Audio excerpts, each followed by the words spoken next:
University Title IX Department personnel. Are they all toxic? Best way to find out is let them all bite you and see which bite you die after.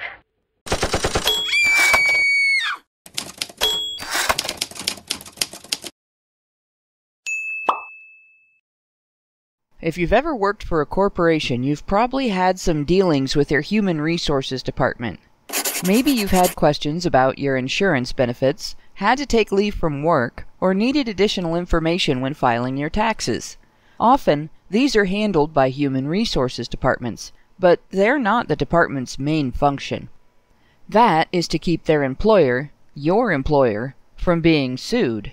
The easiest two ways to find that out are to have a complaint that merits human resources processing, or to be the subject of a complaint whether it merits human resources processing or not.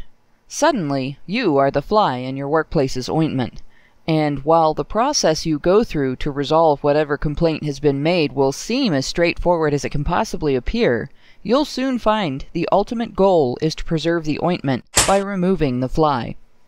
Your only protection is the same as it ever has been. Keep your head down, follow the rules, document everything. Save every scrap of paperwork you receive, including your copies of any evaluations you've gotten, and always, always be recording. It won't save your working relationships with your colleagues. It can prevent false accusations from leading to a full investigation, but not always.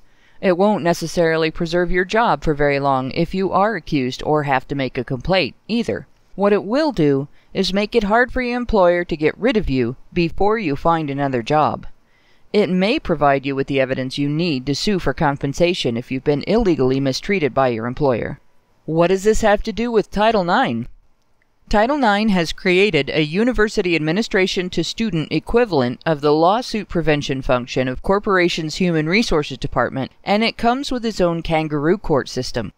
When a complaint is filed, the institution's Title IX coordinator and staff do not know who is honest and who is lying, and they don't care. They only know or care that their handling of the situation is the only thing that stands between the university and a discrimination lawsuit. In the end, that is likely to be their only concern. Historically, this has meant bending over backward to accommodate female accusers, but protect accused women, per the ideological guidance of the Gender Studies Department, as women were the individuals most likely to sue over the outcome when it didn't meet their expectations. That was exacerbated by the guidelines laid out in the Clery Act, the Dear Colleague Letter, and the Campus Save Act, which all were written to mostly presume victims would be women, to mostly presume perpetrators would be men, and to mostly exclude the presumption of innocence from universities' Title IX hearings.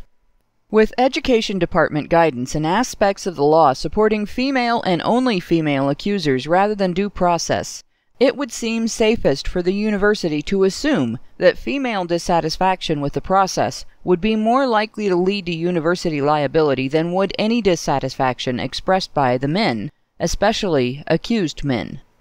These standards resulted in a tidal wave of incidents in which accused students were railroaded through egregiously biased, unbalanced, and incompetent university tribunals following accusations that should have been handled by real law enforcement. Jonathan Taylor of Title9forAll.com, who has been tracking this phenomenon, has noted over 200 lawsuits alleging due process and related claims against educational institutions in the wake of their kangaroo court hearings. The lower courts have already begun to find against universities in some of these lawsuits. Among other legal points, judges have ruled that accused students have the right to face their accuser, and recently 2 courts upheld an accused student's right to cross-examine his accuser. Some institutions, like the University of Southern California, are facing multiple lawsuits by male students deprived of their due process rights or otherwise discriminated against in the course of Title IX complaints. Students have won judgments against universities for such violations, and judges have forced some institutions to provide plaintiffs in lawsuits against them with their Title IX training materials for examination.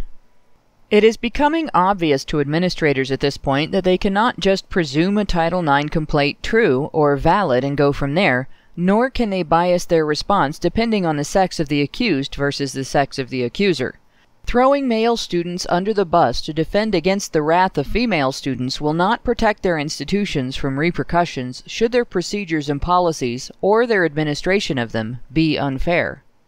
With their cookie-cutter solutions becoming problems in and of themselves, Title IX administrators and their subordinates are scrambling to figure out how to handle the cases arising from sexual misconduct and harassment allegations without making their employers vulnerable to more lawsuits.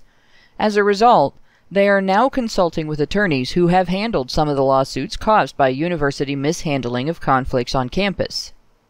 The Rowan University Title IX Conference offered a presentation on this very subject, how to avoid a Title IX lawsuit, lessons learned, and best practices for respondents.